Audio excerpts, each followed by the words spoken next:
الحمد لله رب العالمين والصلاة والسلام على خير الخلق محمد العربي المبعوث إلى كافة الناس وعلى آله وصحبه أجمعين. أما بعد فأعوذ بالله من الشيطان الرجيم. بسم الله الرحمن الرحيم. لم يكن الذين كفروا من أهل الكتاب والمشركين منفكين حتى تأتيهم البينة رسول من الله يتلو صحفا مطهرة فيها كتب قيمة صدق اللہ العظیم. تمام مرد و خواتین سے درخواست ہے کہ وہ درود شریف پڑھ لیں. اللہم صلی علی محمد وعلی آل محمد کما صلیت علی ابراہیم وعلی آل ابراہیم انک حمید مجید. اللہم بارک علی محمد وعلی آل محمد کما بارکت علی ابراہیم وعلی آل ابراہیم انک حمید مجید. اللہ تعالیٰ کی توفیق سے آج ہم سورۃ البینہ اور سورۃ زلزال اور سورۃ عادیات پڑھیں گے. اللہ تعالیٰ سے دعا ہے کہ اللہ تعالیٰ ہمیں قرآن کریم کو صحیح پڑھنے، سمجھنے اور اس پر عمل کرنے کی توفیق عطا فرمائے. سورۃ بینہ کا مطلب ہوتا ہے روشن دلیل، واضح دلیل. تو یہاں رسول اللہ صلی اللہ علیہ وسلم کے شان کے حوالے سے ایک بات فرمائی گئی ہے کہ آپ ایک روشن دلیل ہیں. اور پھر جن لوگوں نے اس دلیل کو دیکھنے کے بعد نہیں مانا ان کی پوزیشن کلیئر کی گئی ہے سورت کے اندر. دیکھیے، بسم اللہ الرحمن الرحیم. لم يكن الذين كفروا من اہل الكتاب والمشرکین منفکین حتی تأتیہم البینہ. اہل کتاب اور مشرکین میں سے جو لوگ کافر تھے وہ اس وقت تک باز آنے والے نہیں تھے جب تک کہ ان کے پاس روشن دلیل نہ آتی.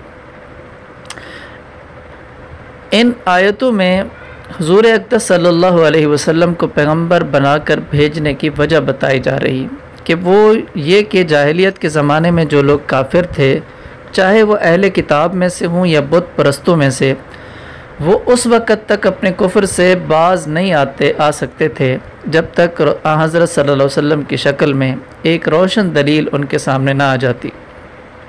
چنانچہ جن لوگوں نے حضرت صلی اللہ علیہ وسلم کی باتوں پر کھلے دل سے غور کیا وہ واقعی اپنے کفر سے توبہ کر کے ایمان لے آئے. البتہ جن کی طبیعت میں ضد تھی وہ اس نعمت سے محروم رہے. اور اسی بینہ کی تفصیل جو ہے اگلی آیت میں خود اللہ تعالیٰ فرما رہے ہیں، رسول من اللہ یتلو صحفا مطہرہ، یعنی ایک اللہ کا رسول جو پاک صحیفے پڑھ کر سنائے.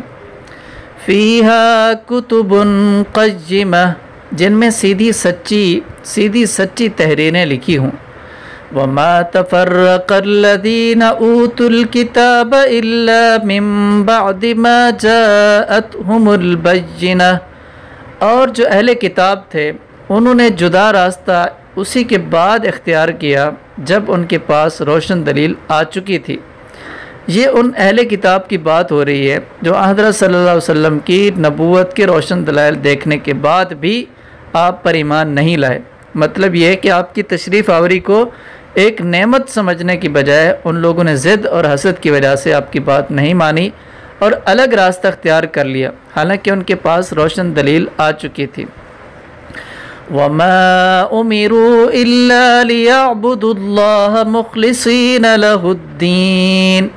انہیں اس کے سوا کوئی اور حکم نہیں دیا گیا تھا کہ وہ اللہ کی عبادت اس طرح کریں کہ بندگی کو بالکل یکسو ہو کر صرف اسی کے لیے خالص رکھیں.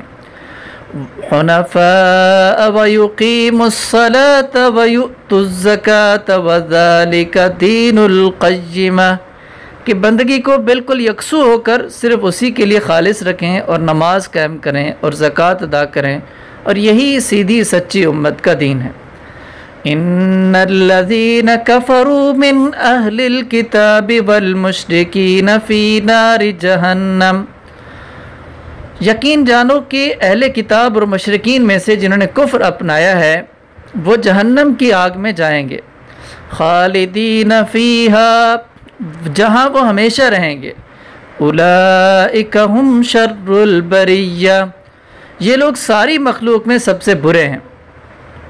ان الذین آمنوا وعملوا الصالحات اولئک هم خیر البریہ، جو لوگ ایمان لائے ہیں انہوں نے نیک عمل کیے ہیں وہ بے شک ساری مخلوق میں سب سے بہتر ہیں۔ جزاؤہم عند ربہم جنات عدن تجری من تحتها الانہار، ان کے پروردگار کے پاس ان کا انعام وہ سدا بہار جنتیں ہیں جس کی نیچے نہریں بہتی ہوں گی، وہاں وہ ہمیشہ ہمیشہ رہیں گے۔ خالدین فیہا ابدا رضی اللہ عنہم ورضوا عنہ، اور وہ اس سے خوش ہوں گے اور اللہ ان سے خوش ہوگا اور وہ اللہ سے خوش ہوں گے۔ ذالک لمن خشی ربہ، یہ سب کچھ اس کے لیے ہے جو اپنے پروردگار کا خوف دل میں رکھتا ہو۔ اللہ تعالیٰ سے دعا کریں کہ اللہ تعالیٰ ہمیں ان لوگوں میں شامل فرمائے جنہوں نے اس روشن دلیل کو رسول اللہ صلی اللہ علیہ وسلم پر ایمان لائے اور ان کی تعلیمات کو پڑھا، ان کو سمجھا، اور پھر وہ ان کی تعلیمات پر عمل پیرا ہوئے، اور ایسی پھر انجام ایسا ہو اللہ کرے ہم سب کا کہ اللہ ہم سے راضی ہو جائیں اور ہم اللہ سے راضی ہو جائیں۔ سورۃ بینہ مکمل ہوئی، اب ہم اگلی سورت کی طرف بڑھتے ہیں۔